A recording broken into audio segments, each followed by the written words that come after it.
अप्रैल के विशेष कार्यक्रम कथा कथन में आपका फिर एक बार स्वागत है। आज हम लल्लन और कल्लन की ईद पर चर्चा करेंगे।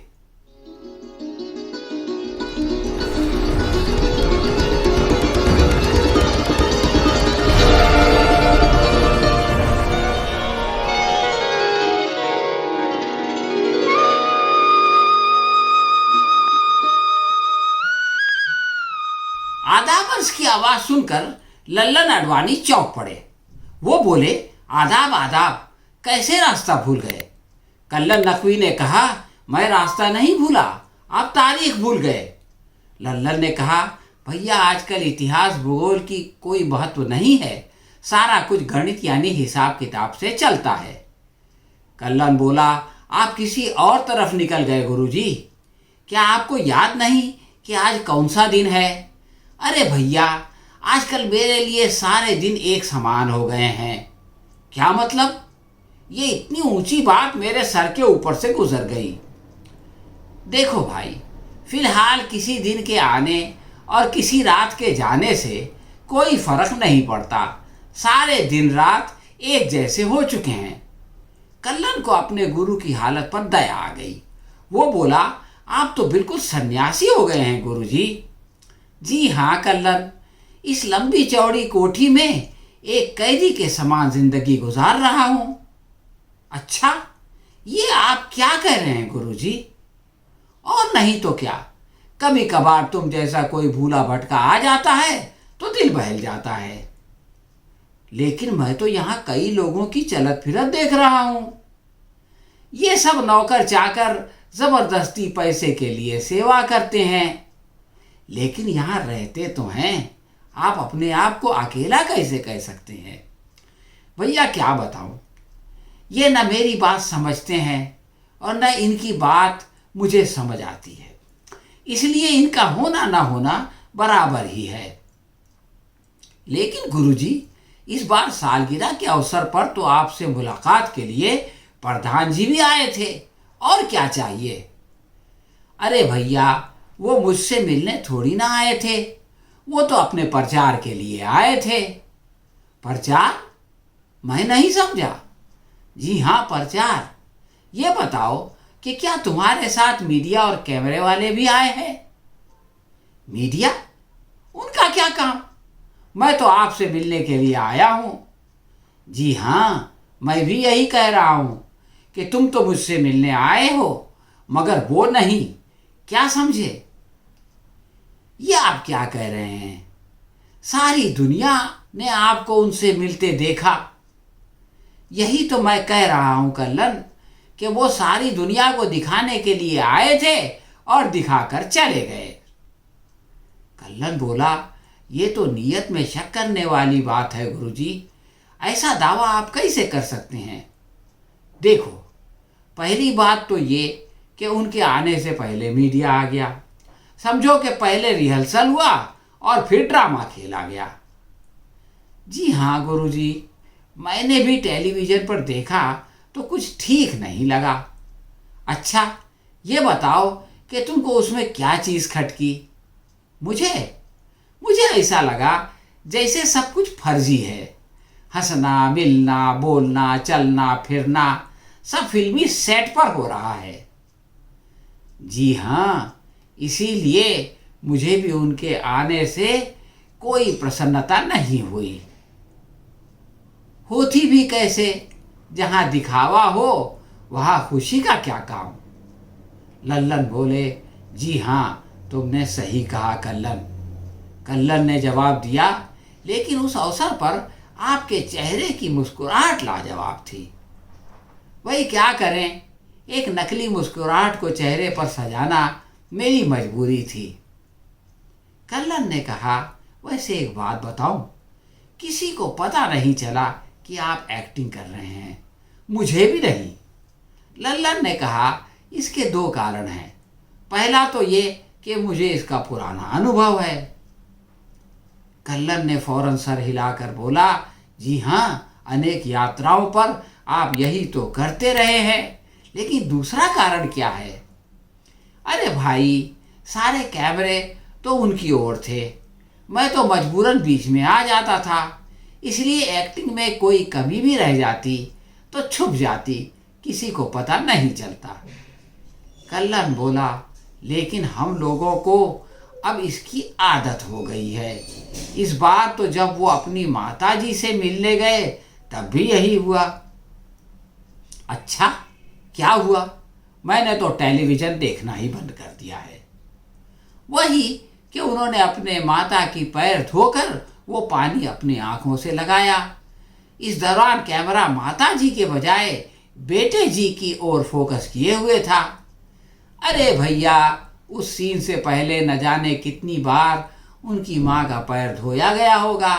खैर, वो आदत से मजबूर हैं, इसलिए उनको छोड़ो और अपनी सुनाओ। गुरुजी, मुझे ये जानकर ताज्जुब हुआ कि आपने टेलीविज़न देखना छोड़ दिया है। क्यों? इसमें आश्चर्य की क्या बात है? देश के करोड़ों लोग टेलीविज़न नहीं देखते, उनमें से एक मैं भी हूँ। जी हाँ, लेकिन आपके पास तो समय ही समय है।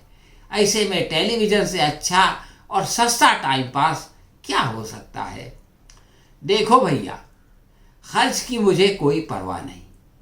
मैं अग्निवीर तो हूँ नहीं कि 4 साल बाद पेंशन बंद, इसलिए सस्ते और महंगे से मुझे कोई फर्क नहीं पड़ता।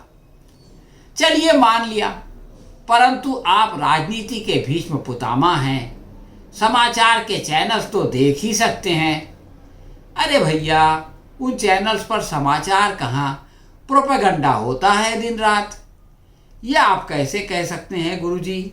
अरे भाई, बार बार एक ही तस्वीर और उसकी प्रशंसा सुन सुनकर मेरी आंखें थक गईं और दिमाग पक गया, तो मैंने टेलीविज़न देखना छोड़ दिया। कल्लन बोला, वो चैनल वाले भी क्या करें, अपनी दुकान चलाने के लिए उनकी भी ये मजबूरी है। लेकिन हम तो इस तमाशे को नहीं देखने के लिए आज़ाद हैं। जी हाँ गुरुजी, लेकिन जिसको इसकी लत लग चुकी हो उसे कुछ और अच्छा नहीं लगता, और ना उसे देखे बिना नींद आती है। लल्लन ने हंसकर कहा, कहीं ये तुम्हारी मजबूरी भी तो नहीं है जो इतनी वकालत कर रहे हो? कल्लन बोला, पिछले हफ्ते तक थी, लेकिन अब मैंने उस पर नियंत्रण कर लिया है। क्यों भाई, इस हफ्ते ऐसा कौन सा चमत्कार हो गया, हमें भी तो बताओ। कल्लन जबरदस्ती मुस्कुराकर बोला, वो ऐसा है गुरुजी कि मेरी भी मंत्रिमंडल से छुट्टी कर दी गई है। अच्छा, लेकिन तुम तो अभी 75 साल के भी नहीं हुए, अभी से तुम्हें संन्यास देने का कारण समझ में नहीं आया।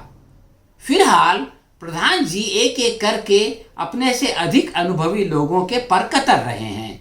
इत्तेफाक से इस छटनी में मेरा भी नंबर आ गया। हाँ, तुम तो हमारे साथ अटल जी की सरकार में थे, उस वक्त उनको कौन पूछता था? जी हाँ, लेकिन अब वो किसी को नहीं पूछते। वैसे वो मुझे उपराष्ट्रपति बनाने पर भी विचार कर रहे हैं। अच्छा, तब तो बहुत बहुत मुबारक हो। शुक्रिया, लेकिन अभी फैसला नहीं हुआ है। अरे भाई, नहीं हुआ है तो हो जाएगा, चिंता न करो। यह आप कैसे कह सकते हैं? आप क्या सोचते हैं इस बारे में? मैं तो सोचता हूँ कि पिछली बार ही मुझे अध्यक्ष बना दिया जाएगा, लेकिन दुर्भाग्य से इस बार भी मेरी गाड़ी छूट गई। कल्लन बोला, गुरुजी, मैं आपके बारे में नहीं, अपने बारे में पूछ रहा था। अच्छा, तब तो समझ लो कि मुस्लिम जगत में सरकार की छवि सुधारने के लिए तुम्हें उपराष्ट्रपति बनाना आवश्यक है। जी हाँ, मुझे भी ऐसा लगता है, लेकिन वो मुझसे अच्छा मुस्लिम उम्मीदवार ढूंढ रहे हैं। अगर कोई ना मिला तभी मेरी लॉटरी लगेगी। कोई अच्छा मुसलमान उनको कैसे मिलेगा? चिंता ना करो, तुम्हारी ही बारी आएगी। आपके मुंह में घी शक्कर, लेकिन उनका कुछ ठीक नहीं है। लल्लन ने पूछा, अच्छा, तो यही खुशखबरी सुनाने के लिए आए थे? मेरी प्रार्थना है कि इस बार उप और अगली बार राष्ट्रपति बन जाओ। जी शुक्रिया, लेकिन मैं इसके लिए हाजिर नहीं हुआ था। तब फिर क्या सिफारिश करवाना चाहते हो?